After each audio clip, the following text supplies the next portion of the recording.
So this is going to be, I think, the most popular episode because we have cameos from Bryan Cranston and Aaron Paul, Breaking Bad, and I like the way the showrunners decided to use these two because they didn't approach the Breaking Bad concept. It's mentioned, yes, in a way, not even mentioned.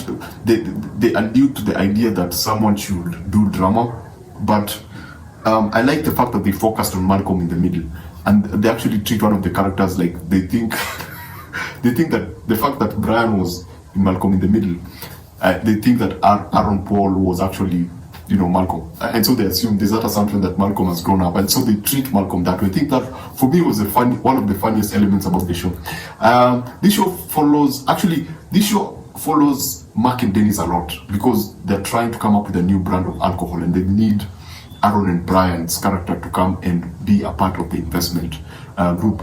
So Dennis has this thing and he comes up with his own plan, but he cannot execute it without something happening, and when he's denied that opportunity, you can see actually everything crumble. I like that dynamic. I like those small things about Dennis that we learn, that for example you can throw him off by just not doing that one open thing that can totally destroy his plans. So that was pretty cool. When they are going to meet these two, Bryan and Aaron Paul, Mark puts on a suit from 1990s. I think he called it the Michael Jordan 90s suit. It's like the nini is the trouser is up on his waist, then he has a earring on. So that was a pretty cool references, and the way he explained it, his explanation behind that whole thing was pretty funny. It's fascinating. It's also very fascinating that somehow Mark is an idiot in a way, because he was not able to differentiate between a real person, an African American, from a mascot. He saw he sees a celebrity, and celebrity goes to the loo, and then they follow that celebrity, and then it so happens that wherever they went, the person that they were following was actually a mascot, and that made for a very interesting interaction, because Dennis was pretty upset by the fact that Mark could not differentiate between a celebrity and a mascot, like a huge mascot that is easily recognizable. You can make out the difference between, anyway. Back to Charlie. Charlie was also a part of the group, and for him, his shtick in this particular episode was that he thought that by crushing nickels, you could make like shiny objects that could be added to, the most expensive drinks. And so he goes on this, on this long journey of just eating nickels, and he eats nickel, and so he can't go up inside the club. And then they use that to, I love the way they used it to actually elevate the story, because now the guard goes like, you have to go and remove the pickles from the stomach. So he has to go and puke outside. And when he goes to puke outside, he pukes on another callback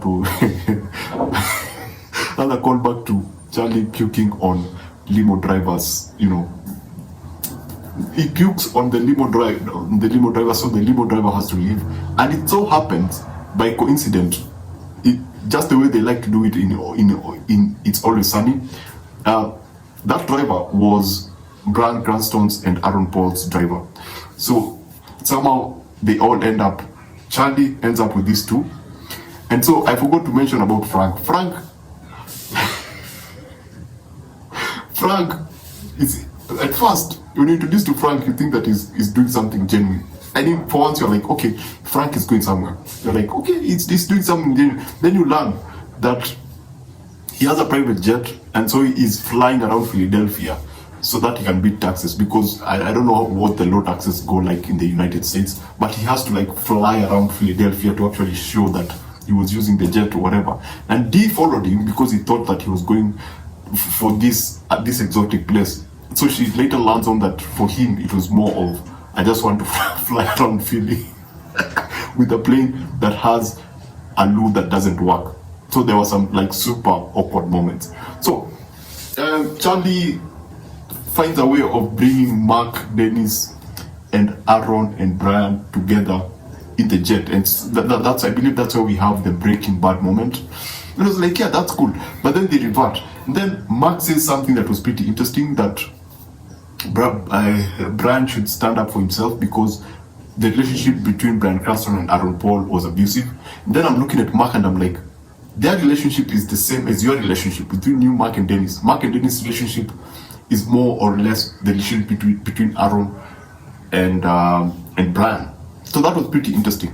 I love the fact that when Bryan Cranston went dark for a few minutes, the gang were sitting at the back, the jaw had just dropped, and they were just, they just let these stars, take the scene and own I think the better part of the third act. No, it's a 20-minute episode, so the third act of this episode was owned by these two characters. So yeah, that's Always Sunny, episode 5. I wouldn't call this a really funny episode, but it was entertaining, but it wasn't as funny as the first 4.